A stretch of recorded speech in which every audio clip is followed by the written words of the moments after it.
চাকরির সূত্রে জীবনে বহু জায়গা আমার ঘোরা হয়েছে। ঠিক তেমনই বর্তমানে আমি এখন যে চাকরিতে আছি সেখান থেকে আমাদের পিডি ম্যাডামের একান্ত স্বইচ্ছায় আমরা ঘুরতে গিয়েছিলাম গাজীপুরের সাফারি পার্কে। তো এই ঘোরাঘুরিটা আমার কাছে ভীষণ ভালো লেগেছিল, কারণ আমাদের অফিসের আমরা যত স্টাফ আছি সবাই মিলে ভীষণ একটা আনন্দঘন মুহূর্তের মধ্যে সারাটা দিন সকাল থেকে একদম সন্ধ্যা পর্যন্ত আমরা বাইরে ভীষণ আনন্দ করি। এবং সেখানে যে কটেজে আমাদেরকে আতিথেয়তা করে সেটা সত্যিই অভূতপূর্ব ছিল।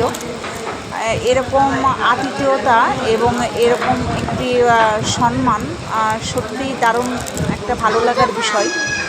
এই অনারটা আমাদের ছিল আমাদের পিডি ম্যাডাম এবং তার হাজব্যান্ডের তরফ থেকে।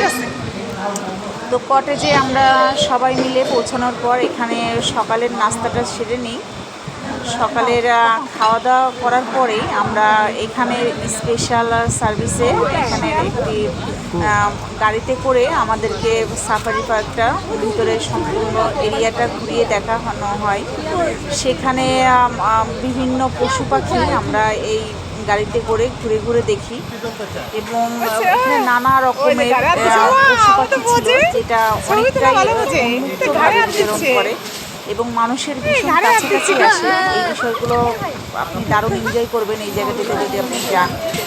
তো সেখানে দেখার মতন অনেক সুন্দর সুন্দর জিনিস ছিল, অ্যাকুয়ারিয়াম ছিল, তারপরে ম্যাজিক কার্পেট ছিল। এখানে দেখুন এখানে অনেক ময়ূর ছিল। এরকম বিভিন্ন পশু পাখিতে এই জায়গাটি একদম উন্মুক্তভাবে বিচরণ করে। এখানকার পশু পাখিগুলো যেরকমটা আপনি চিড়িয়াখানায় দেখতে পান সেরকমটি নয়।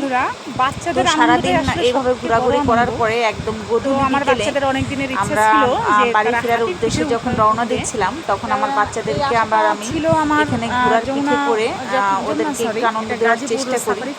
তো এইভাবে সারাটা দিন আমার সন্তানদেরকে নিয়ে এবং অফিস কলিগদের সাথে ভীষণ ভালো মুহূর্ত কাটে আমার। এবং জীবনের এই স্মৃতিগুলো আমার কাছে একদম অমূল্য হয়ে থাকবে। যখন আমি চাকরি জীবন শেষ করব তখন এই স্মৃতিগুলো আমাকে অনেক আনন্দ দিবে। আসলে ঘোরাঘুরি করলে তো মন ভালো থাকেই, কিন্তু আপনার কর্মজীবনে সবার সাথে এই সময়গুলো এগুলার অনুভূতি এবং এগুলার ভালো লাগা অন্য সব কিছুর থেকে আলাদা।